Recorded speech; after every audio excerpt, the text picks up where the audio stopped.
ময়মনসিংহ শহর জুড়ে তারের জঞ্জাল। হাসপাতাল, আবাসিক ভবন, শপিং মল সহ বিভিন্ন স্থাপনার সামনে বিদ্যুতের খুঁটিতে তার আর তার। ডিশ কেবল, টেলিফোন আর ইন্টারনেটের লাইন সহ যত্রতত্র তার টাঙানোর ফলে সৌন্দর্য নষ্ট হচ্ছে শহরের। তারের জঞ্জালে অগ্নিকাণ্ড সহ ঘটছে নানা দুর্ঘটনাও। এরপরও সংশ্লিষ্ট বিভাগগুলোর এমন উদাসীনতায় ক্ষুব্ধ নগরবাসী। প্রশাসনের কাছে তারের জঞ্জাল অপসারণ চেয়েও কোনো সমাধান পায়নি ফায়ার সার্ভিস।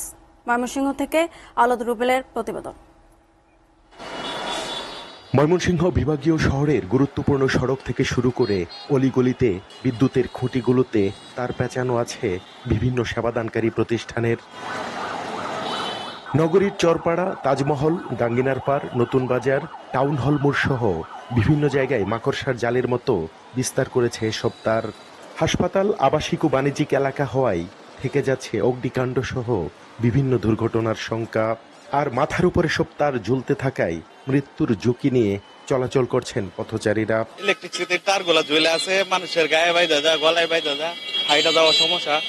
যে কোনো সময় ইলেকট্রিক শর্ট হইতে পারে। এই ডিশের তার, ইন্টারনেটের তার, সব তার এক জায়গায় জড়িত। এই কারণে কোন সময় কি দুর্ঘটনা হয় বলা যায় না। এই যে একটা বিভাগীয় শহর, এখানে বিভিন্ন জায়গায় কেবলগুলো ঝুলন্ত ব্যবস্থা আছে। আমরা খুব আতঙ্কের মধ্যে থাকি, কখন আগুন লেগে যায়। আমরা এই শহরটা পরিষ্কার পরিচ্ছন্ন চাই। নাগরিক নেতারা বলছেন, সংশ্লিষ্ট কর্তৃপক্ষের সমন্বয়হীনতার কারণে তারের জঞ্জাল নগরবাসীর জন্য বয়ে আনতে পারে বড় ধরনের বিপদ। আপনি ডিশের যে তার ব্যবহার করে অথবা ইন্টারনেটের যে তার ব্যবহার করে, এদের সাথে আবার বিদ্যুতের কোনো যোগাযোগ নাই, সিটি কর্পোরেশনের যোগাযোগ নেই। অর্থাৎ 3-4টা সংস্থা একসাথে কাজ করতেছে, কিন্তু কারোর সাথে কারো সমন্বয় নাই। এই সমন্বয়হীনতার অভাবে আমাদের রাজনীতি যেমন ডুবে, আমাদের অবস্থা এরকমই ডুবে।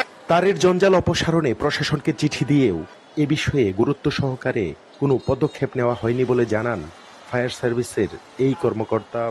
আমি তো এই বিষয় নিয়ে বিভাগ কমিশনের মিটিং এ আমি কথা বলছি, ইভেন কি চিঠিও দিয়েছি তো, এবং ডিসি মহোদয়কে বলছি, কিন্তু আসলে এটা খুব গুরুত্ব সহকারে মিটিং এ বিবেচনা করছিল, কিন্তু পরবর্তীতে এটা নিয়ে আর কোনো কার্যকরী তাদের কাছ থেকে পদক্ষেপ নেওয়া হয়নি। বিদ্যুতের খুঁটি তারজট মুক্ত করতে দ্রুত প্রয়োজনীয় ব্যবস্থা নেবে সংশ্লিষ্ট কর্তৃপক্ষ, এমনটাই প্রত্যাশা ময়মনসিংহবাসীর। আওলাদ রুবেল, এসটিভি, ময়মনসিংহ।